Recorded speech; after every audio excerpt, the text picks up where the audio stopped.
mostly. We've been talking about the emerging technologies transforming the world today, but now we get to ask the question, what's next? Let's look down the road here. We're excited to bring you a special guest to answer that question, technical fellow and managing director at Microsoft Research, Eric Horvitz. Eric, thanks for being here. This is going to be fun. Great to be here, Chris. No pressure, forecasting time. We're going to talk about the future and exactly what we can expect, and you'll give us all of that. But first, we would like to throw out our last polling question of the day. This is where we pose a question to the audience. We let them cast a vote, and then we'll reveal the results of that vote so you can see how you stack up with your peers. All right, here is that poll question. Which answer is closest to how you feel when you hear artificial intelligence? A, super cool. I think we'll see great technologies coming our way. B, the prospects are really exciting, but I'm really worried about possible downsides that may come with AI advances. Or C, beware, humanity's existence in trouble. Those are the people looking over their shoulder with the blinds closed right at this moment. So cast your vote. Maybe that's you, that's all right.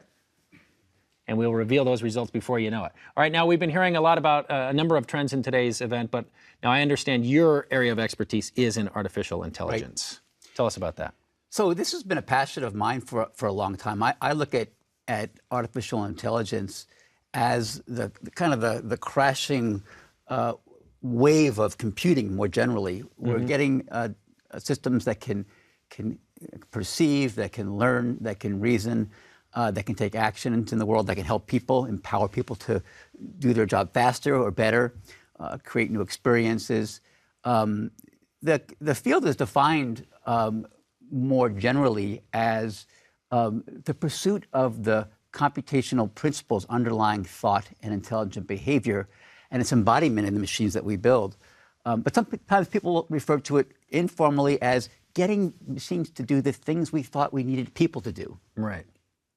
For example, what are some of the things happening in AI today that have you excited? Well, what excites me is as somebody who's been pursuing these principles and ideas and actual applications in the real world over decades, to watch over the last, I'd say, 12 to 15 years as the world has gone to the web even more completely than it had before that. So much human discourse now is digital, and that's led to streams of data, almost about everything. And now that's coupled with the increasing or the rise in computational resources. I mean, I have a supercomputer from 1985 in my pocket now, right, as well as the ability to store the data. When I was in grad school in the late 80s, I had a 40-megabyte hard drive that I thought was incredibly big. You could never fill that up, right? Exactly. Yeah. And so we actually have data resources, and those resources have powered up algorithms we've had for a long time, as well as helped us to create new ones and refine new algorithms for learning knowledge and prediction from that data, models from the data that can help us do new things. And a lot of the big upswing has been based in one subdiscipline of AI we call machine learning. There are several subdisciplines. Machine learning is powering up many of the areas we see new applications in now, like vision. We expect to, for example, that Facebook will provide a service that recognizes faces. We expect to go to Microsoft Cognitive Services if you're a developer and grab tools that will find faces and detect emotions and ages and gender from imagery. We have incredible leaps in our ability to understand speech and to interpret natural language. Just today in speech, for example, we just announced at Microsoft this morning at a conference called Interspeech in San Francisco, what's happening this year. We just broke the world record in getting close to almost human abilities to hear speech. It's called the Switchboard data set from NIST. It's been a long-term challenge problem. We just brought it down to like 6.6%, which is called the word error recognition rate. So we're getting in many areas in these wedges like speech and natural language and vision, we're building wedges of competency that are almost getting as good as humans in some ways. What are some of the most innovative applications of AI that you're seeing today? Well, there are so many. For one, I think we're going to see, and we're seeing starts of it now, incredible tools that help empower us in new ways as individuals. Systems like Cortana that we'll look at data and preferences over time that we actually share with the system and give it the ability to help us to do a better job, to remember things, for example. One of the exciting new functionalities that we're working on in Cortana with the product teams is the ability, for example, to dive into email and to read it on my behalf in a private way, and to figure out when I promise people things. Sure. You've promised people things all the time. Well, I'll get you those slides by Tuesday. Yeah. Well, sometimes you do so many of these kinds of commitments that you can't keep track of what you said, and you get that kind of that mail that says, well, where are the slides? You said by Tuesday you'd have them, and oh gosh, sorry about that. Well, imagine if an agent could not just do that, but many other things you care about to keep you on the ball, to keep you ahead of the game. And this is the kind of thing we see coming to the fore. There are other areas. I'm very passionate about healthcare and enhancing the way we deliver healthcare, and not just healthcare, but also wellness. In some ways, you might say that data plus machine learning and AI more broadly is a sleeping giant in medicine. There's so much to be done in healthcare. A recent study showed that 250,000 people per year are dying in hospitals in an avoidable way. And it could be avoided if you had the right kind of tools, for example, to be proactive, to see a patient crashing, to avoid making errors that are part of what we do as humans. Sometimes we can't keep track of everything as busy doctors, for example. And the idea of introducing systems that could help bolster, scaffold our ability to understand physiology, do things proactively, reduce readmissions, reduce, for example, hospital-associated infections, could be incredible boons. And we see applications now we've already developed on the horizon. Now, of course, in many other areas, we're seeing advances in education, in transportation. I drove most of the way here today in my Tesla. I did look up, but I had my hand on the steering wheel. Okay, good. But it's pretty impressive in terms of what the boosts in safety could be someday. Think about safety in cars. We don't see big news stories, but in the United States alone, there are almost 100 people per day that are dying in automobile accidents. It's kind of this insidious background, tolerated societal cost we have for the freedom of cars on the roads. Well, wouldn't it be great if we could bolster our safety abilities in cars and have them understand that people shouldn't be trusted completely with driving these multi-ton pieces of iron around. I agree. They get distracted, and God, these days even more distracted than usual with their devices and so on, unfortunately. So having systems that understand about how to sort of even just brake at the right time when when braking is needed and the human being is not responding and the driver needs help would be fabulous. Absolutely. Not to mention, I've always thought that we need AI to step in and just some sort of a big brother that sits in the seat next to you and lectures you when you try to text and drive. And the things like you said that we can't be trusted to police ourselves all the time. So we need the AI to look over our shoulder and help us out. Those devices can be quite alluring, I think, in the next text message and so on. We need to sort of learn to control ourselves. Yeah, absolutely. Yeah. Well, talk about Microsoft's role in relation to AI. So Microsoft has had a deep history in making foundational contributions to machine intelligence more broadly, AI. The company has always been targeting smarter computing. When I first came here, one of the reasons I came to Microsoft, and what I learned in my interviews in 1992, was that Bill Gates was saying things like, I want to develop computers that could see, hear, understand. The idea of imbuing our software with common sense so that Excel, for example, would know that that can't be an age, that must be out of band, because I know what ages are, and I know the age ranges of ages, for example. This whole pursuit of smarter software is in the tradition of Microsoft. Now, Microsoft Research today is a powerhouse in AI. About a quarter of our folks are focused on one or more areas of AI in terms of all of our research. We did foundational work in speech recognition, that's well known, in also fielding it. We've done incredible work in healthcare and vision systems over the years. I mean, you name any area of research in AI, and we've been pushing it pretty hard over time. We've had a major effort in, for example, the idea of learning about people and understanding, for example, how busy somebody is, when to interrupt them, how to support them in daily life, understanding what's in their email, extracting entities like dates and times out of email. These are part of the core competencies that we've provided at Microsoft. In the machine learning space, we've had a very interesting history there. We did foundational work on algorithms for learning from people and learning from data in the 1990s that are well known in the field. This whole late-breaking news and influence of deep learning we've been hearing about using convolutional neural nets and related technologies, the renaissance of this technology, and now it's sweeping the world in terms of better recognition rates in different areas of perception for perceptual tasks, really had its birth at Microsoft Research when a team from Toronto visited us and we worked together to see, with these methods that didn't work so well in the late 80s and early 90s, if we try them again with more data, would we see them light up? And it turns out they were just extremely hungry in the 80s. Yeah. They didn't have the data resources, and they are, we haven't even sated them yet with the data we're giving them. And we're seeing, better and better and better responses in terms of performance with data now.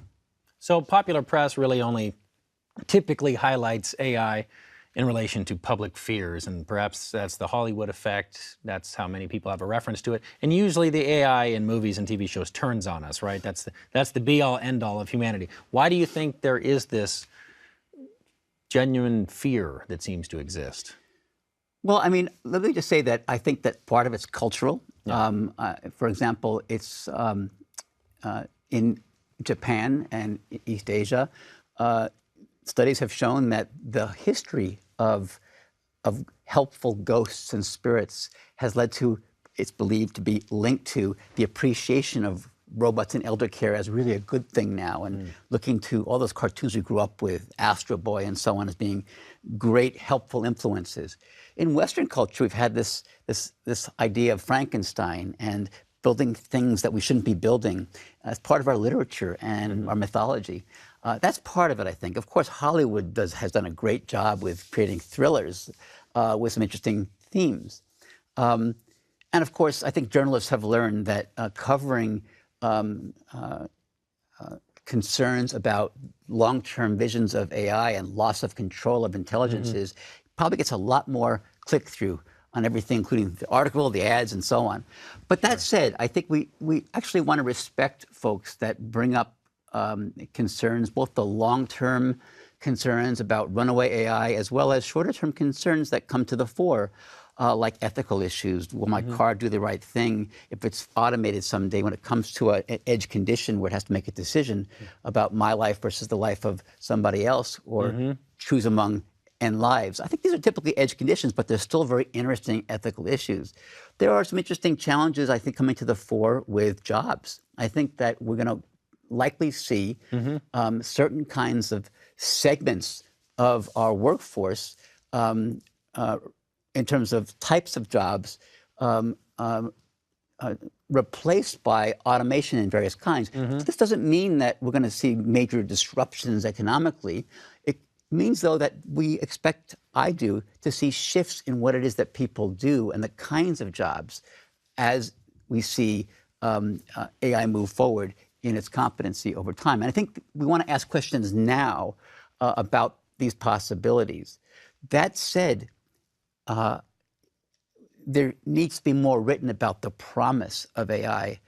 There's so much good coming out of it that we should be pushing hard on the value and the benefits to society and people, while looking out for the, I call, rough edges as we move. And I think there'll be plenty of time to focus on challenges with safety and trustworthiness.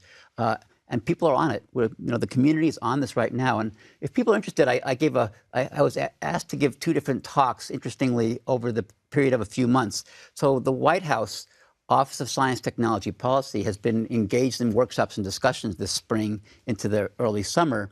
And one workshop was called AI and Social Good. And I gave a keynote at that at that meeting, all around beneficial aspects of AI. And then I was invited 2 weeks later to CMU to give another OSTP workshop talk at a meeting called Safety and Control of AI. And I sat down, I said, I really focused on, what are some of the technical challenges that we may have to face, and what are some interesting directions to easing people's concerns and moving ahead with the appropriate cautiousness and considerations. Both those videos are online if you want to see those talks. So you think, in many ways, the fears are valid, sometimes maybe misguided, but in some respects you're saying they're valid and maybe even useful because they do remind us that it is important to ask questions? Yeah, well, I'm not especially fond of the word fears and worries. I think that we should look at these technologies, or any new technology, with seriousness, and not just go zooming down some corridor where we think it's going to all be great and there won't be any kind of interesting, unforeseen effects, including various costs we didn't consider early on when we first started driving towards a goal. This is going to be important, I think. AI, in all its potential glory and its breadth, has the ability to touch human beings and society in ways that are much more intimate in some ways than we have had before with computer science and computing. And because of that, we see at the touch points benefits and costs. I personally see largely beneficial outcomes. I think we should push ahead strongly and pursue deep understandings. And I trust that human beings will do the right things with these technologies. And we as companies, and we as academics and scholars, and we as governments will figure out how to best apply and regulate the technology should some kind of self-regulation or best practices be needed over time. At the same time, let's be cautious and wary and look out for the bad guys who might get the technology and all that stuff that we see with everything from fire to airplanes. Sure. All right. Hey, let's circle back to our poll question. We put that out to the audience at the beginning. Want to see what they said. Here we go. Poll question. We threw it out. You answered. And let's find out what you thought about this. Which answer is closest to how you feel when you hear artificial intelligence? A, super cool. I think we'll see great technologies coming our way. Or maybe you thought B, the prospects are exciting, but I'm worried about possible downsides that may come with AI advances. C, beware, humanity's existence is in trouble. There's that fear. Let's find out what our audience in general thought. Almost 60% of them, well over half, said super cool, great technologies coming our way. What's your reaction to that as a guy who evangelizes artificial intelligence and drives a Tesla and walks the walk? So my reaction is that those 36% of those people say, I am worried. I'd like to see that worry transformed into action. Sure. Sitting on your hands and worrying is not going to be very useful. Right. Engage, learn the technology, work with folks who are interested in it, look at what is being said in the policy circles, get to the core of what it is that's the worry. There are some valid concerns. We need to work together as larger public and as several different sectors on those concerens. So not unlike studying for a test, you're worried about it, and so study for it. Yeah, be active, get active, learn about it. So I enjoyed seeing the breakdown there. And for the 5% of those folks, was it 5 or 6 that were on the beware, we're in big trouble. You're already relying on AI technologies to get between point A and point B in your cities. So much of what's going on today in terms of advances in computation leverages AI technologies. You just don't know it. For example, at our good old-fashioned post office is handling billions of letters automatically, where automatic handwriting recognition has been active for decades. We can make a big list like this. So AI is with us. It's helping us out a lot. It's reducing costs. Someday it'll save many lives on the freeways and highways and roads, as well as in hospitals. I've heard integrative vision mentioned a couple times with AI. Explain what that is. So I think you're getting at the idea of integrative intelligence. So the idea basically is this. Several of us see great hope in thinking through not just a vision system or that looks at patterns of imagery pixels Yeah. on an imaging surface, or not just recognizing speech, but pulling together advances in different areas of AI into larger wholes, where the sum of the parts leads to a greater whole than you might have expected. So, for example, can we pull together vision systems and speech recognition and planning and decision making under uncertainty and learning and coordinative glue, and end up with, for example, a artificial receptionist that can see, hear, and understand. And our team has worked on those kinds of solutions to understand, for example, the engineering issues. What does it take to pull together speech and vision? In another direction on integrative intelligence, there is this opportunity to do new kinds of fabrics. So, for example, there's been very interesting work at our lab and other places at learning foundationally about language and imagery together, bringing natural language together with visual information and building systems, for example, or new kinds of rich pipelines that can take pictures and automatically caption them by learning from many pictures with captions. And it turns out that the representations are integrative. They look at both aspects, at the language and at the visual information together in representations of the world that do things jointly. So what are some of the biggest... You seem stunned for a second there. Well, I'm trying to... This all makes perfect sense to you. I'm trying to wrap my brain around... Yes. Like, as advanced as artificial intelligence is, and I'm sort of in awe. I am in awe of all the things, like you said, and there's so many things that we take for granted that we don't even think we use every day, but we are already relying on so heavily. But we're obviously still just at the tip of the iceberg, right? What are some of the challenges for AI in its growth? I think some big challenges ahead, believe it or not, include common sense reasoning. So people are often surprised to learn that the knowledge that toddlers have about the world, gravity, the fact that two objects can't be in the same place at the same time, social intelligence, what it means to make somebody angry, and how they recover from that to be happy again. There's lots of stuff, knowledge about the world that's not in the dictionary, for example. The definitions, when they talk about words and tokens, verbs and nouns, assume you know about gravity. People standing on the earth, and there's a wealth of knowledge that's implicit and in our minds and in what we learn as kids that has been very hard to teach computers. So that's one of the, believe it or not, one of the frontiers of computer science in AI is, can we encode and learn about the kinds of common sense of the world that children have?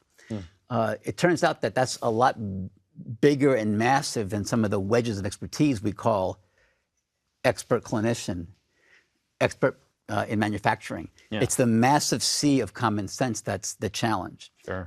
Another area that's very, very exciting is one we call unsupervised learning. That's the fancy term for it, or the phrase for it. What this means is, can we build systems that can look out at the world and automatically learn without necessarily having hints from people, tags, like that's a chair, that's an apple. And start learning about clusters of things, for example, and how they're different, and maybe even ask questions back about what makes this the way it is of smart people or other machines. The idea of building systems that can learn like children. We don't sit around with children very often, give them a large labeled data set of 10,000 cases and have them, over breakfast look at this and come back and say, now I understand what this word means, or now I understand what it means to go to a birthday party. There's this massive unsupervised learning going on in children, and we'd love to master even a little piece of that in our machines. And if we do, it could change everything. Well, and it seems like a good place to start, because I know my little girls know way more about everything technology-wise in my house than I do. So let's start with them. Let's circle back to some of the fears, which I know you don't like. But actually, I wouldn't say I would like them. I respect them. And I believe it's the responsibility of scientists and others to study them very carefully and address any concerns that come to the fore. And for some, it might be premature. It might turn out that we can't do anything now about what AI might be 1,000 years from now. But I'm pretty confident that along the way, we will address these concerns. And if not, we can't. Right. Why worry? Right. And so it'll be a transformation sounds of like humanity. You said, mostly it's that you want people to inform themselves. So, what exactly are you worried about? There's a lot of people who maybe say, I'm scared of it. What are you scared of? I don't know. That's not for me. It sounds scary. Yeah, it sounds scary. In fact, it's not just me, but others in my community have reflected. It's kind of unfortunate that this is called artificial intelligence. It sounds scary. The term sounds artificial. Yes. It really is about the computational foundations of mind, of intelligence more generally. We're studying not just machines, but humans, psychology. What's going on exactly? We'd like to know. Sure. So what do you say then about the security and the privacy concerns? A lot of folks who maybe have legitimate fears are based on those things. But what about my security? What about my privacy? Is somebody watching? Is that camera going to be taken over? All of a sudden it's going to be recording me? Well, certainly concerns about privacy are good ones to have in this era when there's so much data being collected by services, even mostly services that are trying to do, personalize for you, for example, understand you better and so on, often with your permission, even though people will flip through those EULAs very quickly, those contracts when they get a new application. Sure. People do agree, you can sort of, I guess, take my location and help me out when I move through the world with my smartphone. So I think that it is a concern. I think that it's up to the computer science community and policy communities to work through the best trades. Can I give some data and understand what I'm giving away in return for something? Better services, personalized search, personalized location services, but put people in the loop. They should understand what's being looked at, what's being examined, and how it's being used. That's very, very important. At the same time, we can apply AI itself, and this has been very exciting work, to limit data incursions. To do what we call minimally invasive sensing. If I want this service, how could I tell my device in my cloud, you must be minimally invasive, only take what you absolutely need to help me out or help out a community that I agree to help out, like with traffic sensing, for example, and nothing more. And AI can make those trades. It can trade off. We have some nice pieces of work on trading off the power personalization with what you're giving up and try to take the least sensitive data possible for that. There's also new work going on in cryptography that lets us do machine learning on encrypted data. So nobody ever sees it, yet we learn from it to help you.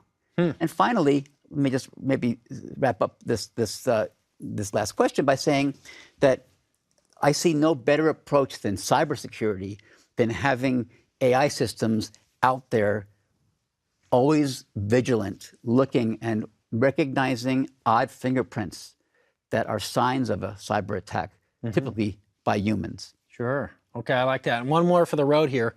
Forecasting time, crystal ball. How do you imagine AI will change our lives in, say, the next decade? Because whether or not people personally, proactively go out and embrace it and want to bring something into their house, like you said, it's already out there. It's already influencing our lives.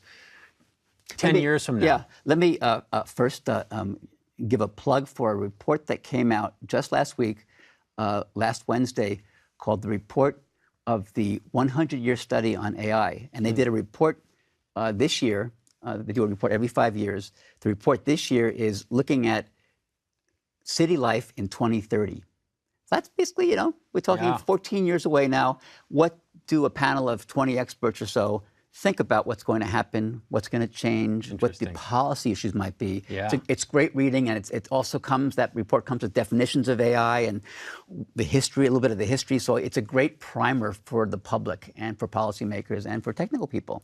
But let me just end by saying, I think we'll be disappointed by where AI goes, as well as surprised. And I'll just leave it at that.